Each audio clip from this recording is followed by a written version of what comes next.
Now that we've gotten past the trade involving the Guelph Storm and the Brantford Bulldogs, now it's back to our regularly scheduled programming for a Monday. It's the Power Rankings for Week 11 for the Ontario Hockey League. And before we get into that, just want to do a shout out for Chuck from Erie. The Barrie Colts were visiting the Erie Otters Friday nights, and at the end of the game, Chuck made his way to the press box to say hello and even commented about the Erie Otters being 16th in the power rankings last week. And Chuck, I have good news. The Erie Otters are not 16th this week. We'll get to that in just a few minutes. And also a note, I got to meet Trevor Kabea's dad in the press box as well on Friday down in Erie. It's a bit of a family affair down with the Otters. So it was a great trip. Everyone was very welcoming at the Erie Insurance Arena. And it's so great that we can go on the road to do the broadcasts. And if you haven't tuned into the broadcast yet as a Barrie Colts fan, hit subscribe and you'll be notified when we do our next broadcast, which is on Friday, our fourth and final trip to the Sudbury Community Arena. Puck drop is at 7 o'clock Friday evening. And we'll have that broadcast for you, the radio broadcast here on the channel. But let's get right into the power rankings, starting with team number 20. That's the Sarnia Sting. No change from last week. It was another challenging week for Sarnia. 0-2 is their record. Losses to Brantford and Erie.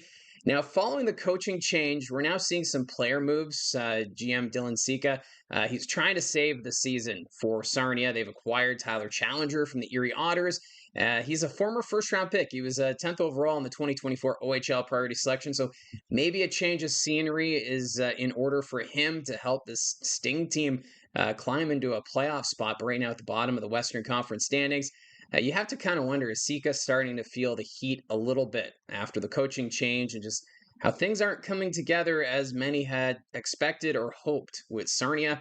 Now, this week, just two home games. Friday, they host the Sioux Greyhounds, and then Sunday, they're home to the Flint Firebirds, so two very tough West Division opponents.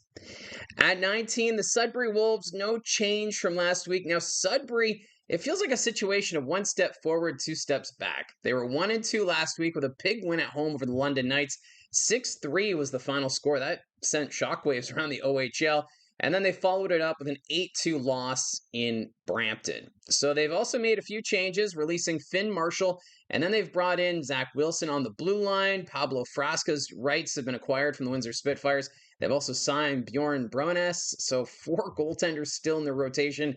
You also have Leonard and Chartier, so we'll see what the Sudbury Wolves can do here as they try and get out of the basement in the Eastern Conference standings because they're 7 points back of Brampton for the final playoff spot in the East. They're just doing everything they can right now to save this season, and you got to wonder, like Sarnia, is Rob Papineau, the general manager of the Sudbury Wolves, kind of feeling the heat with everything that's going on right now in the Nickel City? This week, they play 3 games, 3-3. It starts Friday at home against the Barrie Colts. Saturday, they're in Brampton, and then Sunday, they visit the Guelph Storm.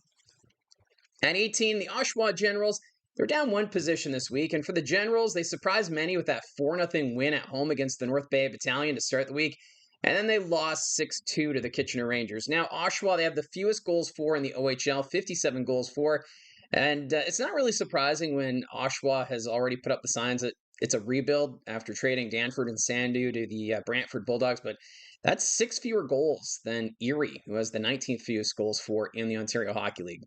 Now, this week, they're going to be in Ottawa Friday before hosting Brantford on Sunday, and we all know Brantford adding another key piece to their lineup, and we'll talk a little bit about that when we get to Brantford in the power rankings. At 17, the Niagara Ice Dogs, another 2 spots down this week. For Niagara, they're tumbling. They went 0-2 last week, losses to Brantford and Barrie, although they nearly came back in the game against the Barrie Colts. They lost 4-3 in that one. But the losing streak now at 7 games for Niagara. The power play struggling, 20th overall at 12.4%.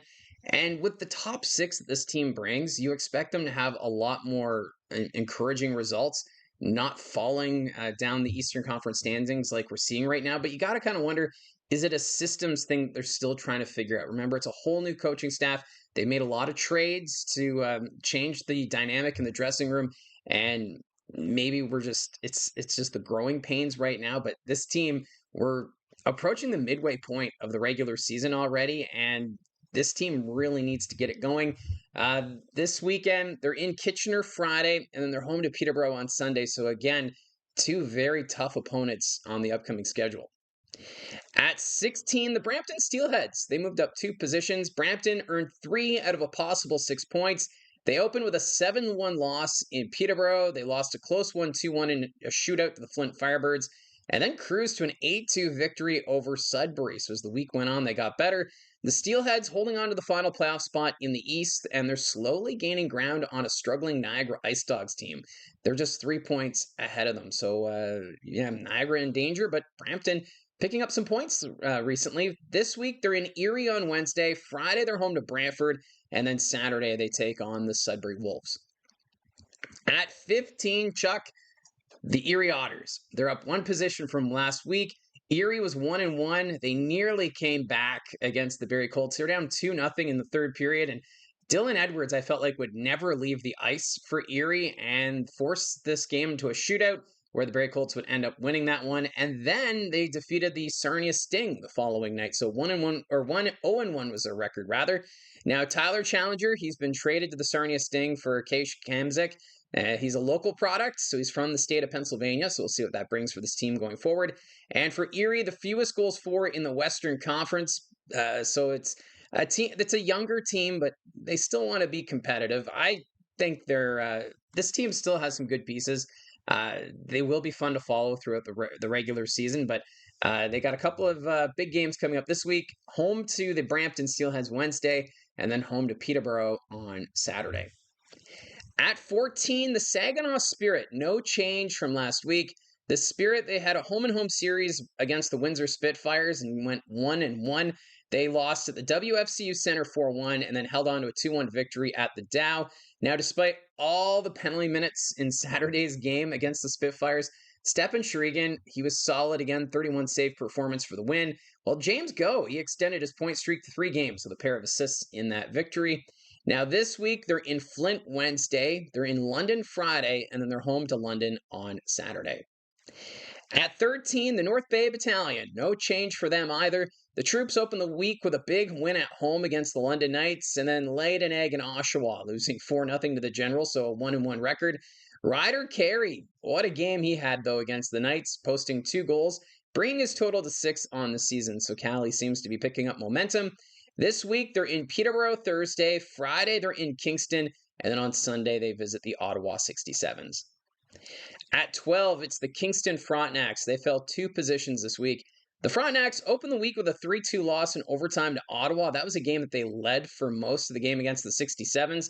And then they lost again in overtime to Peterborough before losing 6-2 on the road against the Petes. Now, despite those losses, I got to say the Circle K jerseys coming back for the Kingston Frontenacs, they are great throwbacks. Love to see the highlights and all the photos of those jerseys. The Count was supposed to come back this year, but remember Under Armour having those jersey problems. We have yet to see the Count, or even a black jersey with that gold metallic color. That's been the problem, but still, it'd be kind of nice if those Circle K jerseys stuck around for a while. This week for Kingston, they're home to North Bay on Friday. Saturday, they travel to Barrie, and then they visit the Owen Sound Attack on Sunday. At 11, the London Knights, they are down 4 positions, and it was not a great road trip through Northern Ontario. 1-2 is their record, losses in North Bay and Sudbury, and then held on to a 4-3 win over Sault Ste. Marie. I think this is the lowest ranking I think I've ever had London in a Power Rankings. This is now the 3rd season that I've been doing this. Although they're still 6-4 over their last 10 games and 1 point back of Owen Sound for first in the Midwest Division. So let's see how next week goes before we start having some questions here for the London Knights. Friday, they're home to Saginaw, and then they're in Saginaw on Saturday. At 10, the Peterborough Petes. They're up 2 positions this week, and the Petes have been playing some really good hockey lately. 3-0 is their record last week, wins over Brampton and Kingston, and they're now 8-2 over their last 10 games. Brennan Faulkner, 11 goals on the season, and he's in the 3 games last week. He posted 3 goals and an assist, and it's been so fun to see what this Pete's team can do as they just seem to be building even more momentum. Now, Thursday, they're home to North Bay. Saturday, they travel to Erie, and then Sunday, they're in Niagara. At 9, it's the Owen Sound Attack. They're up 2 positions this week.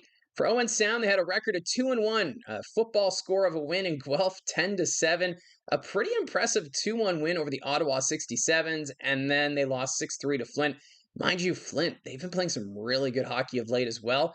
So for Cole Zarowski, what a weekend. He had a hat trick in the game in Guelph, along with an assist and the game winner against the 67. So Zarowski having a fantastic week. This week for Owen Sound, they're in Windsor on Wednesday. Saturday, they're home to Windsor. And then on Sunday, they take on the Kingston Frontenacs.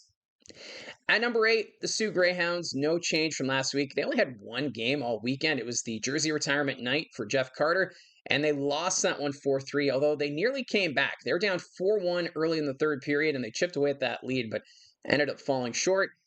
Pretty good game, though, for Jeremy Martin. He had a goal and an assist. So for the Sioux Greyhounds, 2 road games upcoming this week. Friday, they're in Sarnia, and then Saturday, they're in Flint. At number 7, the Guelph Storm. They fell 4 positions this week, and the great news for Guelph, they're going to host the 2027 CHL Memorial Cup. Bad news, they lost all 4 games they appeared in last week. The Storm, they looked great a week ago, but now 5-5 over their last 10 games.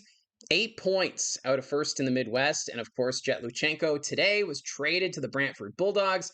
So this team, they are focused on next season. So we'll see if any other veteran players are moved between now and the trade deadline. And I do expect the Guelph Storm are probably going to tumble as the season goes on in the power rankings. But this weekend, they're going to be home to Windsor Friday, and then they're home to Sudbury on Sunday. At 6, the Flint Firebirds, up another 3 positions this week. This team has been flying up the power rankings. The Firebirds, they were a perfect 3-0 in their 3-3 road trip last week. Wins in Brampton, Guelph, and Owen Sound. Flint, they're on a 9-game winning streak. Unreal, and now 2 points behind Windsor for first in the West Division. And they also have a game in hand. So this Firebirds team, are they for real? That's a big question being asked right now. And they did acquire Ignat Pazzi from the North Bay Battalion for Caden Petrie. I think this surprised both fan bases, but they're both going to bring, I think, an aspect that either team needs. Pazzi is very creative. He's fast, and I think the Flint fans are really going to appreciate what Pazzi brings to this team. Now, this week, they're home to the Saginaw Spirit Wednesday, so a chance to make it 10 wins in a row. And then on Saturday, they're home to the Sioux, and Sunday, they're in Sarnia. At number 5, the Barrie Colts. They're up another position this week.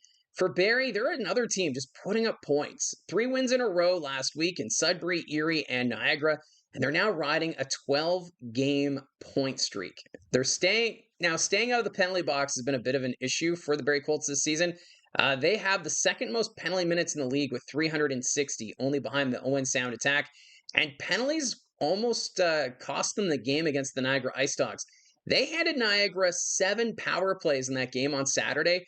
If Niagara didn't have the league worst power play unit in the OHL, I think that game would have ended up very differently. But the Barrie Colts managed to get a win on the road and look to extend their point streak this weekend with 2 games. It starts Friday in Sudbury, and then they're home to Kingston on Saturday. At 4, the Windsor Spitfires, they're up 1 position. Now the Spits, 2-1 was their record last week. Wins at home against Saginaw and Guelph, but they lost their lone road game in Saginaw. And it's taken AJ Spellacy a little bit to get going this season in Windsor. 6 goals, 4 assists, 10 points in 20 games. But in the 3 games last week, he posted 2 goals and an assist. So is Spellacy starting to heat up? That's kind of what Windsor needs right about now. This week, they're home to Owen Sound Wednesday. Friday, they're in Guelph. And then Saturday, they're in Owen Sound. At 3, the Kitchener Rangers, up 1 position. I was a little hard on the Rangers last week with their recent play, but this past week, they were a little better. 2-1 was their record. Wins over Guelph and Oshawa. But that one loss was at home to the Ottawa 67s, who've been one of the stronger teams of late in the Ontario Hockey League. Now, Christian Humphreys, really great game for the Rangers. 2 goals, 3 assists, 5 points in 3 games last week. And with Kitchener now losing out on the hosting duties of the 2027 CHL Memorial Cup, things are going to be interesting. What decisions does GM Mike McKenzie make? Does he go all in for this season? Or does he stay the course and try and get 2 years out of this team? But Kitchener in a very fascinating spot. This week, they're home to Niagara on Friday. And then they visit Brantford on Saturday. That's going to be a huge matchup at the TD Civic Center this weekend. At number 2, the Ottawa 67s, no change from last week. Ottawa, 2-1 was their record, wins over Kingston and Kitchener, and then ended with a 2-1 loss in Owen Sound. The 67s are still one of the hottest teams in the OHL. 8-1, 0-1 is their record over the last 10 games. I'm very interested to see how do they bounce back after that regulation loss in Owen Sound. So they got 2 games this weekend. Friday, they're home to Oshawa, and then Sunday, they're home to North Bay. So at number 1, no change from last week, the Brantford Bulldogs. And as long as the Bulldogs keep getting wins and points, I see no reason why to knock them out of the top spot in the power rankings. And of course, they just acquired Jet Luchenko today, so the best only got better, so to speak. They shut out Niagara last week 5-0, where Ryerson Leanders only had to make 18 saves for his 6th career shutout. And then they won 7-2 at home against the Sarnia Sting. So this team is cruising. That win against Sarnia, though, Caleb Malhotra posted a 4-point performance with 2 goals, 2 assists. Not bad there. Now the Bulldogs, 23 games into the season, still without a regulation loss. And now that you've got Luchenko up front, this team is dangerous and could be setting some records here. We'll have to keep an eye on that.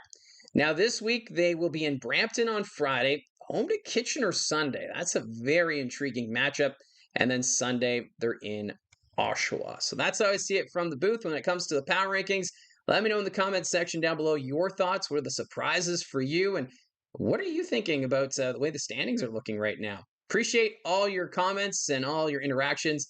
Don't forget to hit like and subscribe. Talk to you again soon.